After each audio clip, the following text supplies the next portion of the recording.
J'aurais peut-être dû boire un peu plus de potions magiques quand j'étais petit. Bonjour, donc nous allons parler aujourd'hui d'Astérix et Obélix.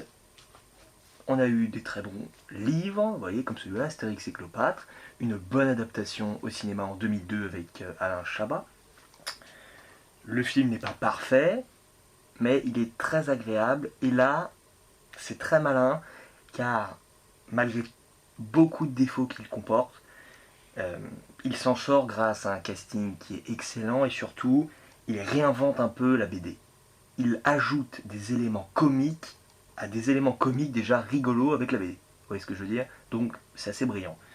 Malheureusement, on a eu aussi des bouquins comme Astérix aux Jeux Olympiques.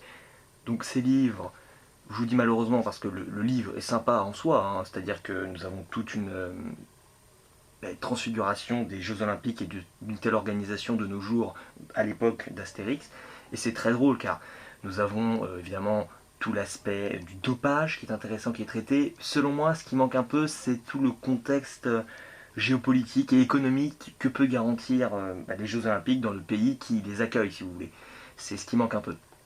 Mais le livre se tient, je vous disais donc malheureusement, car pour moi, voilà, le problème c'est que son adaptation est particulièrement mauvaise, et quand elle commence à peine à devenir un poil intéressante, eh bien, le film est déjà soi-disant terminé au bout d'une heure parce qu'on fait intervenir des footballeurs français, ou je sais même plus qui on voit, tellement c'était pas intéressant. Qu'est-ce que c'est que ce truc, quoi? C'est pour faire plaisir et pour faire oublier que le film était moyen. Vous voyez, c'est un peu particulier, quoi. On a complètement perdu l'essence même d'Astérix. Donc, on va dire que je suis mitigé, plus malgré tout, avec cette idée d'adapter Astérix et Obélix au cinéma, car malheureusement, parmi les 4 adaptations au cinéma, eh bien, il y en a peut-être une et demie ou deux. Ça dépend ce que vous pensez du 4, mais en général le 1 non plus, vous l'avez pas trop. Enfin, moi par exemple, je parle pour moi, hein, mais j'ai pas trop apprécié le 1 non plus. Astérix, Obélix, les Gaulois, ou je ne sais plus. Non, contre César, voilà. Donc, bon, mitigé quoi, vous voyez.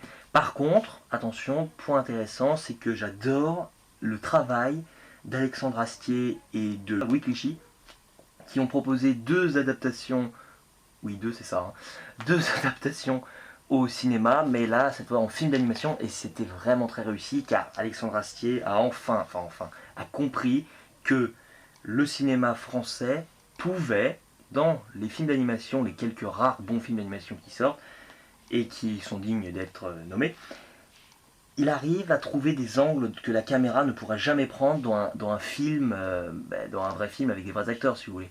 Et ça, c'est particulièrement brillant.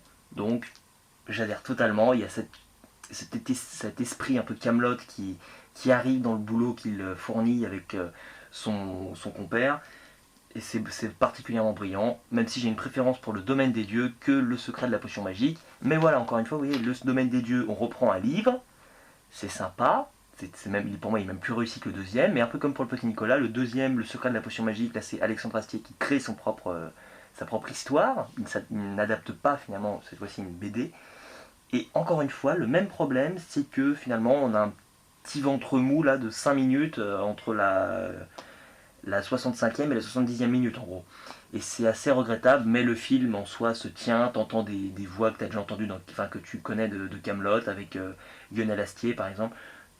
C'est quand même exceptionnel. Mais là, je vais vous parler d'un livre souvent qui est décrié par les fans, d'Astérix Obélix toujours, c'est celui-là. C'est Le ciel nous... Non, qu'est-ce que c'est? Le ciel lui tombe sur la tête. Donc la particularité de ce livre, et aussi sa faiblesse, c'est qu'il essaie de s'inspirer à fond du cinéma. Je crois qu'il est sorti en 2005, vers ces eaux-là, donc il s'est fortement inspiré du genre super-héroïque qui cartonnait à ce moment-là grâce à la trilogie de Sam Raimi, Spider-Man, le Spider-Man, même si à ce moment-là le 3 n'était pas encore sorti.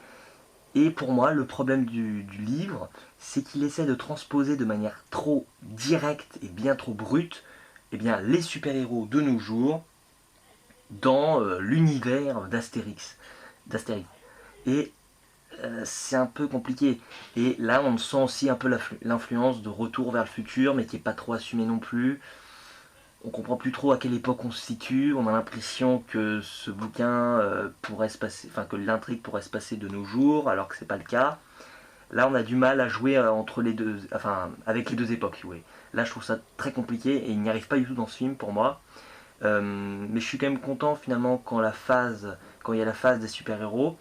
Mais comment vous dire, euh, la bande habituelle, c'est-à-dire à bras raccourcis, enfin tout le village gaulois, est complètement mis au second plan, j'ai l'impression, en termes d'action. Et du coup, elle est écartée de la bagarre continuellement et trop longtemps. C'est le syndrome Superman, c'est-à-dire que voilà, Superman en gros est représenté encore une fois dans le film, dans le livre, pardon. Vous voyez, je dis film tellement j'ai l'impression d'être au cinéma avec ce livre. Et finalement, ça pose problème.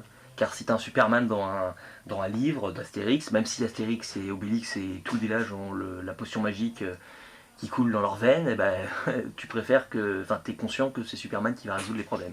Il me vient un dernier problème avec ce livre à l'instant, c'est qu'à la fin, si vous voulez, de l'intrigue, les personnages gaulois se voient effacer leur mémoire par le martien, en gros, enfin le martien, l'extraterrestre, et finalement, le souci du rappel fait référence pour moi à Men in Black avec le coup du stylo, hop, ça y est, vous avez tout oublié et vous ne vous rappelez plus de rien, alors que le principe même de l'humour d'Astérix, c'est justement, c'est drôle parce qu'on sait ce qu'ils ont vécu et eux-mêmes jouent là-dessus. T'as toujours des petits rats crevés, des petits pics envoyés entre personnages par rapport à ce qui leur est déjà arrivé.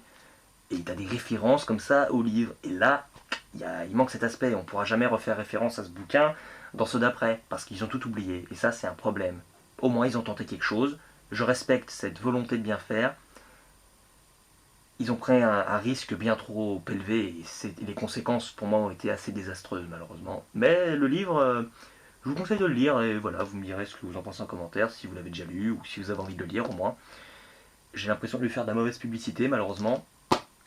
Et ce livre pour moi peut vous permettre à vous aussi de vous questionner sur un livre qui essaie de se pomper à fond le cinéma, mais qui n'y parvient pas forcément.